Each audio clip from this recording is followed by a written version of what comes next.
नमस्कार दोस्तों, हमारी आज की कहानी का नाम है आत्मसम्मान। दीदी, चलो साथ में मिलकर चाय पीते हैं और आज नाश्ता भी आप सबके साथ में बैठकर करेंगी। और हाँ, दोपहर के भोजन के समय सबके साथ आप अपनी थाली भी लगा लेना। आपका कोई बहाना नहीं चलेगा। क्यों आंटी जी, सही कहा ना मैंने? स्वाति ने गायत्री जी की ओर मुखातिब होते हुए कहा, जो कि बैंक की परीक्षा देने के लिए अपनी दीदी मोनिका की ससुराल आई हुई थी। स्वाति के इस तरह बोलने पर मोनिका घबरा गई। स्वाति की बेबाकी से वो अच्छी तरह वाकिफ थी। बेटा, तुम 2 दिन के लिए मेहमान बनकर आई हो। अपनी मेहमान नवाजी करवाओ और अपने घर जाओ। अच्छे घर की बेटियां किसी के घर परिवार में दखल नहीं देती। हमारे घर की जो रीत रिवाज है वो ऐसे ही रहेगी। बहू, तुम अपनी बहन को अच्छी तरह से समझा दो। अनावश्यक किसी के परिवार में दखल देना अच्छी बात नहीं।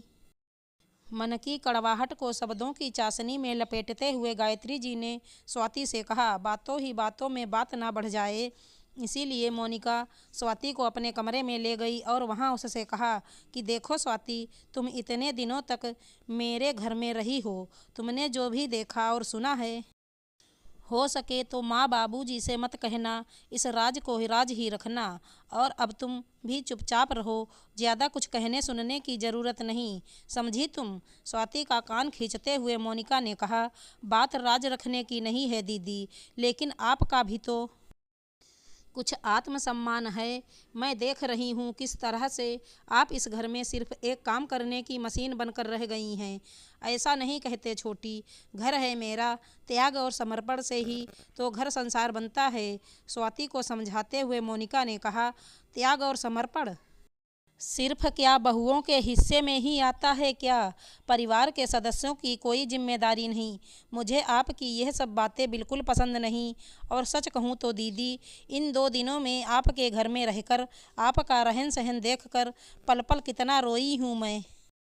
मेरी आत्मा कितनी छलनी हुई है, आप नहीं समझ सकती। आप हमारे घर की बड़ी हैं, कितना मान सम्मान है आपका मायके में और यहाँ।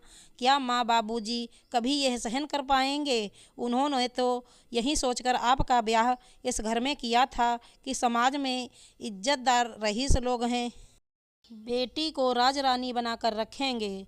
पर क्या से क्या कर दिया मेरी जीजी का हाल। कहते कहते अचानक स्वाति फूट फूट कर रोने लगी।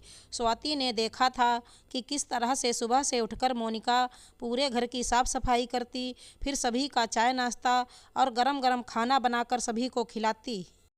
लेकिन उसके हिस्से में आता सिर्फ ठंडी चाय, नाश्ते में बासी रोटी और सबके खाने के बाद सिर्फ और सिर्फ बची हुई दाल। सब्जी तो शायद मोनिका की थाली में उसने देखी ही नहीं थी, क्योंकि मोनिका की ससुराल में रिवाज था सबके खाना खाने के बाद ही वो खाना खा सकती थी। सबके खाना खा लेने के बाद सब्जी कढ़ाई में बचती ही नहीं थी, और अगर थोड़ा बहुत बच भी जाती तो गायत्री जी अपनी बर्तन मांजने वाली बाई की प्लेट में डाल देती, क्योंकि उनका कहना था कि बाइयाँ 10 घरों में जाकर बुराई बताती हैं, इसीलिए उनको अच्छे से अच्छा देना चाहिए। आखिर इज्जतदार घर की इज्जत का जो सवाल था, बहू का क्या है, वो तो कुछ भी खा ले। मोनिका और स्वाति दोनों बहनें यशोदा जी और दिलीप जी की लाडली बेटियां, दोनों की परवरिश में कभी भी उन्होंने कोई कसर नहीं छोड़ी। पढ़ाई पूरी हो जाने के बाद मोनिका का ब्याह दिलीप जी ने समाज के प्रतिष्ठित परिवार में किया था। बेटी ससुराल में जाकर खुश रहे, इसके लिए उन्होंने कोई कसर नहीं छोड़ी थी। फिर भी मोनिका के ससुराल वालों को हमेशा शिकायत रहती, और जिसके लिए हर तीज त्योहार पर या आने वाले मेहमानों के सामने गाहे बगाहे मोनिका को नीचा दिखाया जाता। जब भी मोनिका अपने मायके जाती, अपने माता पिता के सामने यही जताती थी कि वह ससुराल में बहुत खुश है। अपनी बेटी की खुशी जानकर माता पिता भी फूले नहीं समाते। आखिर उन्हें अपनी ज़िंदगी में और क्या चाहिए, बस उनकी संतान खुश रहें। मोनिका हमेशा स्वाति से यही कहती कि जब तुम अपने पैरों पर खड़ी हो जाओ तभी ब्याह करना। आजकल लड़कियों का आत्मनिर्भर होना बहुत ज़रूरी है। अपनी बड़ी बहन के कहे गए इन शब्दों का राज स्वाति को अब समझ में आया कि क्यों मोनिका हमेशा नौकरी के पीछे पड़ी रहती है।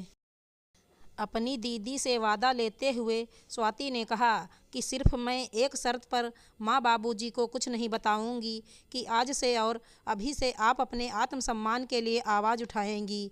मेरी दीदी किसी से कम नहीं। जब तक आप अपने आप को महत्व नहीं दोगे, कोई आपका सम्मान नहीं करेगा। लोग आपको नीचे गिराने से कभी बाज नहीं आएंगे। अपना आत्मसम्मान अपने हाथ में होता है। बोलो दीदी, अब आपको क्या मंजूर है? या तो आप आज से ही मेरे सामने सम्मानित जीवन की नींव रखेंगी, या फिर मैं माँ बाबूजी को आपकी खुशहाल ससुराल का राज बताऊं। अपने ससुराल में बहू के साथ होने वाले व्यवहार का राज छुपाने के लिए स्वाति ने आज बहुत बड़ी सीख दे दी थी मोनिका को। उसे भी अब समझ में आ रहा था कि वो समझौता कर रही है, इसीलिए उसे इस तरह से हर बात में समझौता करना पड़ रहा है।